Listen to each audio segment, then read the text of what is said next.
Қайырлы күн, құрметті тыңдармандар. Қыз кезінде бәрі жақсы деген мақалға мен қашанда тойтарыс беретінмін. Себебі өз әйелім шүкір, айтқызбай істеп, қабағымнан бәрін ұға қоятын. Тіпті атымды да атауды арсанап, біздің отағасы деп жүрген жерінде жаманымды жасырып, жақсымды асыруға тырысатын. Соған сай мен де тапқанымды соның аузына тосатынмын. Ол аздай мерекеге қарамай жақсы табыс түссе бітті, әйеліме алтын алқа, гаухар жүзік, қара күзең тон, қысқасы сый жасауда менен асқан жомарт жоқ еді. Сондағы ойым жолдастарымның, келіншектерінің аузының суы құрып, шіркін, ерің болса қанаттай болсын десе екен дейтінмін.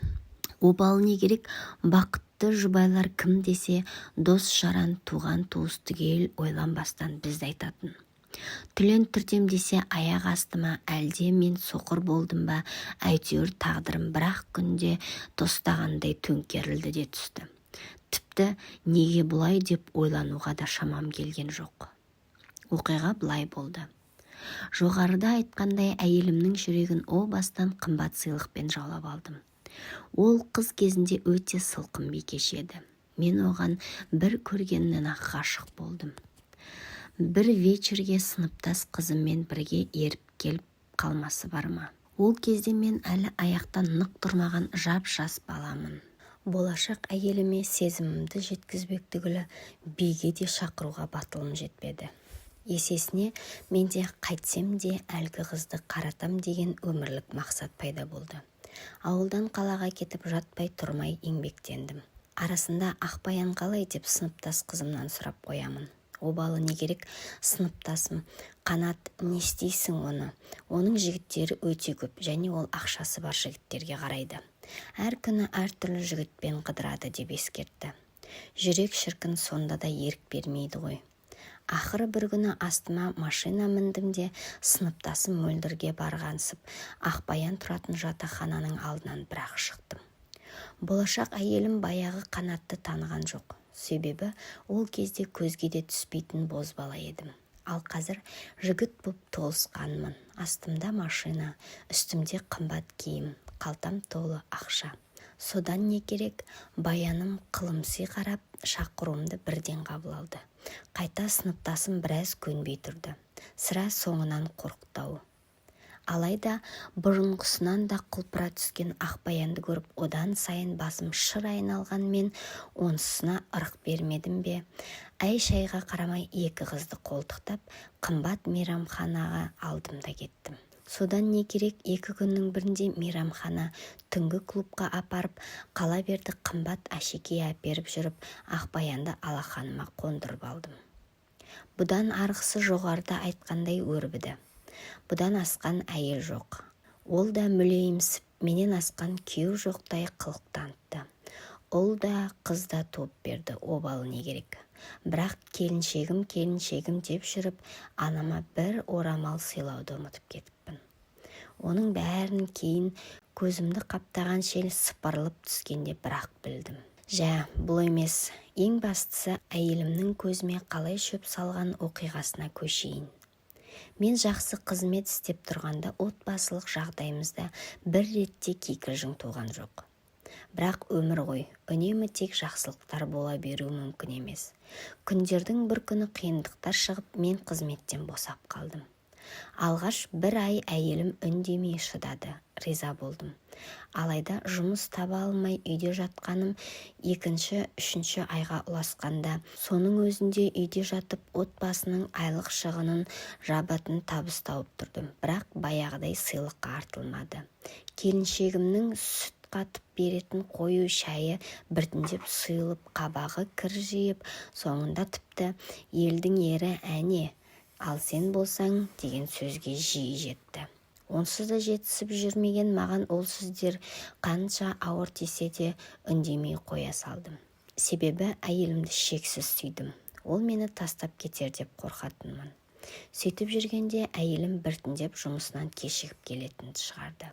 Бұрындары күнде жұмысынан өзім алып қайтатын Мен кейінгі кездері көңіл күйімнің жоқтығынан әрі жаңа жұмыс іздеп басқа жақтарға барып, келіншегіме бара алмай қалатынмын. Содан бір күні жаңа қызмет таптым.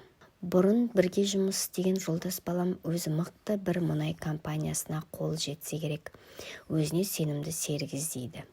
Арадағы таныстардан менің бос жатқанымды естіп, Қанекеңдей жігіт маған қажет деп маған өзінің орынбасары болуға ұсыныс тастады. Ол рас па, өтірік пе деп ең бірінші қуанышыммен бөлісейін деп әйеліме қоңырау шалдым. Ұялы телефоны өшіріп тұрды. Тіпті жақсы, тосын сый жасайын деп бір құшақ гүлімді алып, оның қызмет орнына тарттым. Тасалау жерге көлігімді қойып, өзім екі көзіммен есікті аңдыдым. Әшейінде жұмыстан 7-8-де әрең шығатын әйелім сол күні 6-ға 5 минут қалғанда атып шықса бола ма? Одан сайын қуандым. Өзі күндегіден де құлпырып кеткен бе деп қоям. Әйтеуір жүзі бал-бұл жанған Ақбаяныма тура алғаш көрген кездегідей аузымның суы құрып қарап қалыппын. Әрине, ол мені көрген жоқ. Есікті айқара ашып Голливуд жұлдыздары секілді бері қарай беттеді. Қас қылғанда көлігім оталмай 5 минуттан соң гүр ете қалса бола ма? Мен орнымнан қозғалам дегенше арғы жерде тұрған қап-қара джип сырғытып келді де менің келіншегімнің жанына тоқтай қалды. Ол аз болса, рөлде отырған бейтаныс жігіт есікті ашып беруге рөлді тастай салып жүгіріп шықты.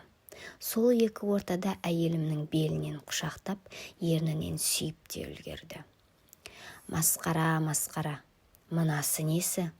Біреу төбемнен мұздай су құйып жібергендей мелшиіп қатыппын да қалыппын. Олар әп-сәтте көлікке отырып, әлде бір жаққа зу ете қалды. Ал мен газды басайын десем, аяғым істемейді.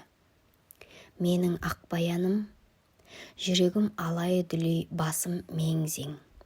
Көз алдымда, апырай, мен әлі тірімін ғой, тірімін дей беріппін. Сосын барып есімді жиып алдым. Әлдегілерді қуып жету керек, қайда деген ой мені селк еткізіп, әп-сәтте бойымды жинап алғызды. Жалма-жан көлігімді оталдырып әлгі машинаның шаң қаптырып кетпей тұрғанда барынша жылдамдықпен оның ізіне түстім. Сол кезде бірінші рет Алматы көшелеріндегі кептеліске іштей алғыс айттым. Себебі кептеліс болмаса, олар мен ес жиғанша із жасырып үлгерер еді. Құдайдың қарасқаны ғой. Араға 2 көлік салып, мен жексұрын қара джиптің соңынан қалмай еріп отырдым. Кенет ол бір қонақ үйдің алдына барды да кілт тоқтады. Бөтен еркектің құшағында кетіп бара жатқан өз әйелімді сонда өмірімде бірінші рет жек көрдім. Бірақ істің артын бағайын деп бойымды барынша сабырға жеңдірдім. Көңілдесі екеуі қол ұстасқан күйі қонақ үйге кіріп кетті. Артынша 5-10 минуттан соң мен де беттедім ол күнәһар есікке. Бір түрлі тұтқаны ұстауға жиіркендім.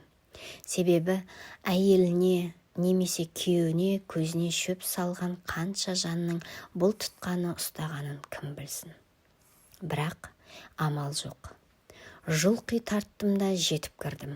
Қап-қара боп түтігіп кеткен түрімді көріп тіркеушілер де кім екенімді бірден сезді ме? Әйтеуір кілт қайда деп ақырған маған қарсы тілге келместен қолыма ұстата қойды. Қалай лифтке мінгенімді, одан түскенім есімде жоқ. Қарасам 667 деген жазудың алдында тұр екенмін. Неге екенін білмеймін. Әйтеуір осы сәт сәл кідіріп қалдым. Жүрек сынып тұрғаным жоқ, себебі мен емес, кінәлі әйелім ғой. Сірә мен үшін ең аяулы, ең сүйікті жанның өзге құшақта жатқанын көруге көздерім ұялып тұрды-ау. Кенет бойыма бір күш бітті де есікті бір тептім. Айқара ашылды да кетті. Ар жақта анадан жаңа туғандай. Бұдан кейінгісін айтпай-ақ қойсам болады. Бәрі белгілі болар. Сол күні үйге қонғаным жоқ. Телефонымды өшіріп тастап, тауға тартып отырдым. Келесі күні таң атпай Ахаждан бір-ақ шықтым. Әйелімнің қанша жылап, сықтап, кешірім сұрағанына да жүрегім жібей қойған жоқ. Тек кіші қызымның әке деп құлындай шырқыраған үні құлағымнан әлі күнге дейін кетер емес. Бірақ мен әйелімнің бұл қылығын ешқашан кешіре алмайтын шығармын. Алланың өзі сабыр берсін.